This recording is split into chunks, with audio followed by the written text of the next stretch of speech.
Are you an email marketer who's looking for some cool, unique ways to avoid the spam filters and reach more inboxes? Well, I'm glad you're here because today I'm going to show you 3 unique things that you can do to bypass those pesky spam filters, reach more inboxes, create more engagement with your audience, and get more people, just like that dude right there, to take action on your offers. Welcome to another episode of Marketing Mojo TV. Oh yeah, you know what time it is. It's time for another taste of that mojo, baby. There are 3 tweaks you can implement to reach more inboxes starting today. Number 1, make sure that your from email address is spam trigger free. Number 2, make sure your message copy is spam trigger free. And number 3, teach your new subscribers how to whitelist your email address using a simple training video.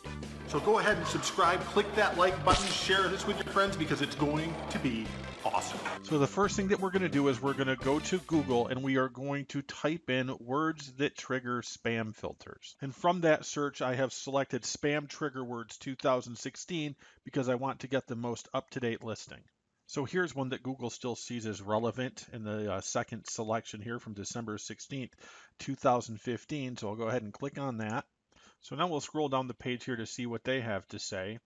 And here we have a listing of the most notorious spam filter triggers. And here we have a listing of the not as notorious spam filter triggers. Now it's interesting to me that this particular article has these 2 lists of words labeled as subject line spam trigger words. Okay, these are spam trigger words in email no matter where you use them, and that includes your from email address. Just for clarity, let's look at what we're talking about when we're discussing a from email address. You can go into any email client and click on an email that you've received, and you're going to find a selection somewhere in there where you can show the details for that particular email. And you're always going to see at the very top, in most cases at the very top, that from email address. Well, if any of these spam triggers here that we looked at earlier are part of this from email address right here, guess what? The most likely outcome is that email is going to go into somebody's spam folder, and in most cases, they're never going to see that. Now, if you go into the list settings of whichever auto response system that you're using, you will see where you can set up that from name and from address. Now, here's something else that's important when you choose a name and address here as well. You'll notice that over here on the right-hand side, the particular system I'm using right now is telling me to avoid using free email addresses like Gmail or Hotmail or Yahoo, because if you do use those addresses as your from address, again, you're going directly to spam. So here's how to solve that problem. You can go to any domain registrar on the internet and purchase a domain name based on your name. For example, www.bobsmith.com. And if that's not available, www.bobsmith.net or www.bobsmithlive or Ask Bob Smith. Any combination of those words that don't include any of these spam filter triggers, no matter how notorious they are, on this website or any other website that you find that has lists of these spam filter triggering words. Now, depending on where you purchase your domain name, many of the systems give you the ability to create what's called a forwarding email address. This gives you the ability to create one of those email addresses that will be more likely to bypass a spam filter and then have your email forwarded to whichever email account that you want. And then in your autoresponder, you just make sure that your from name, whatever that is, does not have any spam triggering words. And in most cases, you're okay to just use your real name and then take that forwarded email address that you created in whichever domain registrar you're using, add that here, and you have a formula for reaching more inboxes and creating more engagement with your subscribers. Now let's talk about your outbound messages and a couple of things that you can do to increase deliverability to inboxes as well.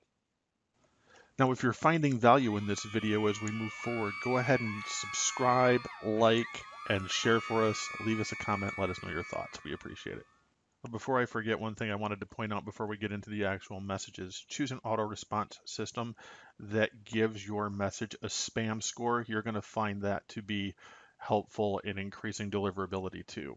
So obviously, when it comes to your messages and your subject lines, the more of these spam filter triggering words that you can avoid, the better. But in those cases where you absolutely have to use a term like that, and there are times where you have to, as an online marketer, I'm going to show you a cool little trick that gets the job done every time. It wasn't that long ago where we went through a period of time where Yahoo, Google, Hotmail, AOL, and the like all really laid the hammer down regarding these spam filter triggering words. So as I was working on a broadcast message to my list one day, and maybe it was divine inspiration or intuition, who knows, I decided to test hashtags for those words that I needed to use that were spam filter triggering words. Okay, words like sales, phrases like make money, marketing, all of these words that could potentially send my email to spam, I just started turning them into hashtags. And the reason that I did that was number one, to confuse the spam filters, and number two, hashtags were something that were familiar to people, and people understand how to read hashtags now. So it just kind of made sense to test that, and lo and behold, it worked.